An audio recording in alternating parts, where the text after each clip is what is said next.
These people here are the direct descendants of the people that Abel Tasman met. Abel Tasman was from a town in Holland called Grootegast, and these people are from Grootegast.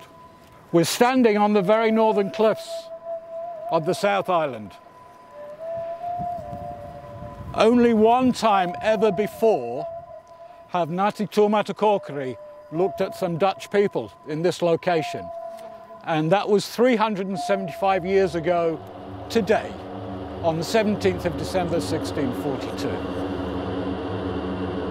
That morning the Ngāti Tūmatakōkiri were arranged along the hilltops in both directions here, and at dawn they were waiting and they were ready, and they were looking out to sea. Tasman had sailed up the west coast and headed out towards Taranaki, blown off the land by the wind, but he was able to turn back to the land, and there at sunrise, about 6 o'clock in the morning our time, he recorded this. 'S morgens, bij het opgaan van de zon, waren we ongeveer een mijl. In the morning, with the rising of the sun, in a number of places we saw smoke rising from where the inhabitants made fire. The wind then being south and blowing from the land, we tacked again to eastward, and he sailed right across in front of us.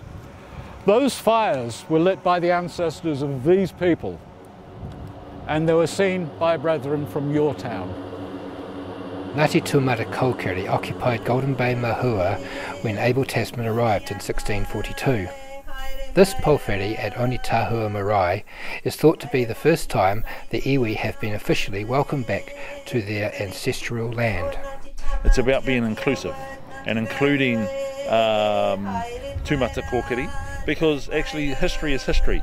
No one can change the history, but we can surely look at where we go to from here. The pōwhiri and the hospitality, it's like saying it's okay. My good friend Doug Horry and I have been involved in working on the archives and so on relating to Ngāti Tūmatakōkiri. He and his people have now managed to find each other again and are reformulating as a tribal entity. The descendants of Ngāti Tūmatakōkiri are here too. They want to be involved because this is about harmony, about friendship. And the local iwi, who came in after Abel Tasman's encounter, also want to be involved. So that is my big thing for these commemorations, the coming together of two peoples. You know, the director of the Abel Tasman Museum and the mayor to be travelling out there on a bus with half a dozen or so Dutch people around me. We were bonding. And we all live together in a globalized world. And I think we, the two people, New Zealand and the Netherlands, also have so much in common. His ships were higher than those low pieces, so people inside the bay could see these strange ships progressing very slowly all the way down the beach during the day until they came to anchor right here. They must have been really shocked at the fact that they'd never seen a sailing ship before. They'd never seen a white person before. Tūmatakōkiri, and they were the people that were here when those first white men arrived. Could you imagine the looks on their faces? It must have been just incredible, and I would have thought it's just like the man from the moon arriving today, perhaps. We've got to really get in there and grab what's left, especially with these elders, because they're the ones that have got all the knowledge. You know, we're all on this waka together, and none of us are going away. So the sooner we get on and paddle in the same direction, the better. And for us it is really rewarding, because when you come from where we have come from, and nobody was very interested in knowing about anything Māori. That was when I went to school. We never learned a thing about New Zealand. We learned about Scotland, Ireland, everywhere else, around the world, but nothing about New Zealand. Mana whenua ki Mohua's kakaranga called the official party onto the Onetahua marae for the second pōwhiri of the day. What we call manaki, and looking after the people that come, and irrespective of what race, creed, colour they are, we look after and try and cater for for everyone, and that's the backbone of the marae, really. So it's something that just happens naturally for us to look after the people.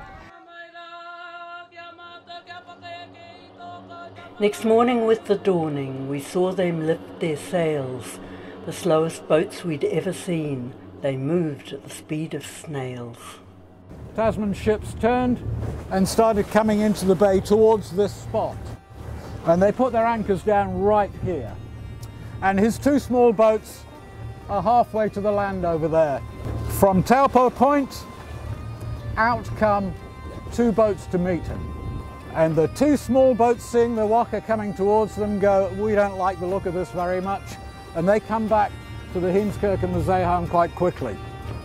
And they're followed by the two waka.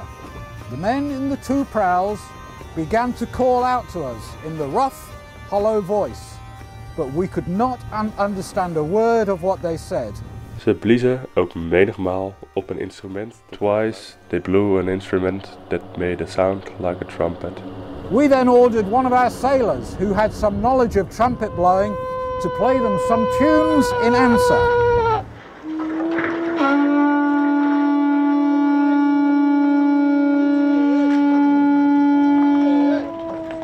Two different cultures communicated that night, both with blowing their instruments. And it was a classic example of intercultural miscommunication. Hearing the Māori blowing their instruments, the Dutch interpreted that as a greeting and blew their trumpets in response. However, in Māori custom, when another party trumpets back, it means they are answering a challenge to fight. After this had been repeated several times on both sides, and as it was getting more and more dark, those in the native prows at last ceased and paddled off. For more security and to be on guard against all accidents, we ordered our men to keep double watches, as we are wont to do when out at sea. The next thing that happens is in the morning, a single vessel comes out. And he came out and he just had a look. And they waved some trading items at him, but the guy wasn't interested. And he went back again.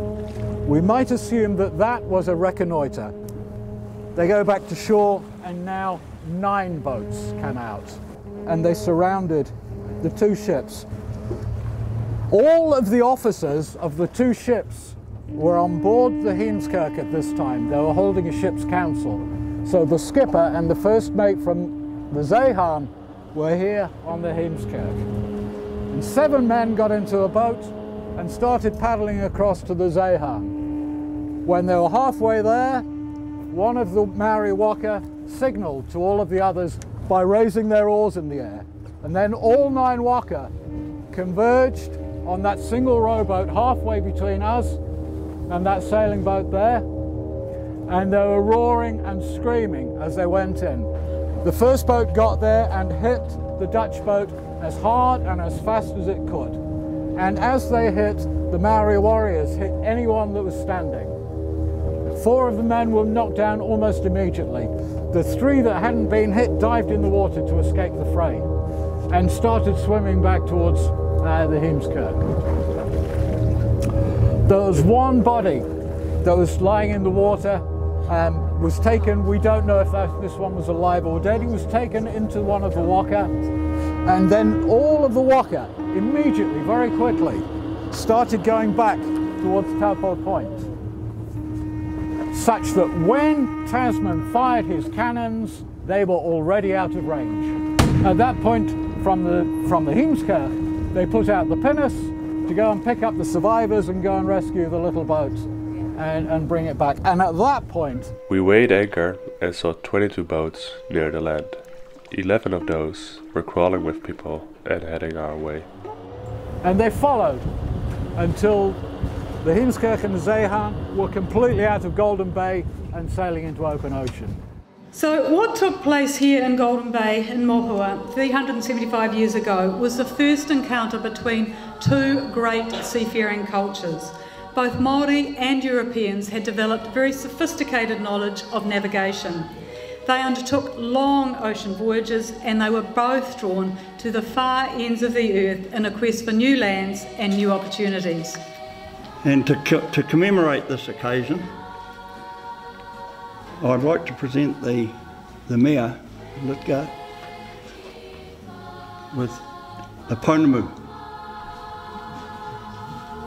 And I'm going to give it the name Ruamiki. That's the name Ngāi gave to the man that was raised here in Golden Bay, Te Ruamiki Te Whatapakoko. And it's even more emotional to get a gift from you. It means a lot to us, and we'll give it a very, very special place in our museum. Thank you very much for that. It's about harmony, it's about friendship, it's partnership, and it goes beyond, far beyond ordinary politics or ordinary relations. This is the meeting of the souls of two nations, and I'm inordinately proud that this has happened today. Cements together the relationship, and it's a wonderful relationship that we have now between the Māori people, between our district and the people of Grootegast in the Netherlands.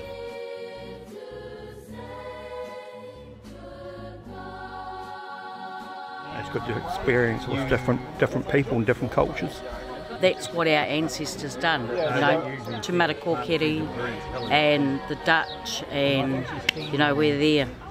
That was a real special moment, that was. It's actually history making in itself. There were some emotions, and it's been very spiritual from a iwi perspective, and I think actually the people of the Netherlands also felt that. So the whole weekend has been emotional and spiritual, but actually it's about what we call kotahitanga, working together. And so for us, there are sad times, because actually those people from the Netherlands, they'll go home. Those people from Tūmatakōkiri, they will go home, and it'll just leave us, the people here in Golden Bay. That's our task, is to keep those fires burning. Thank you. Yeah, kia ora.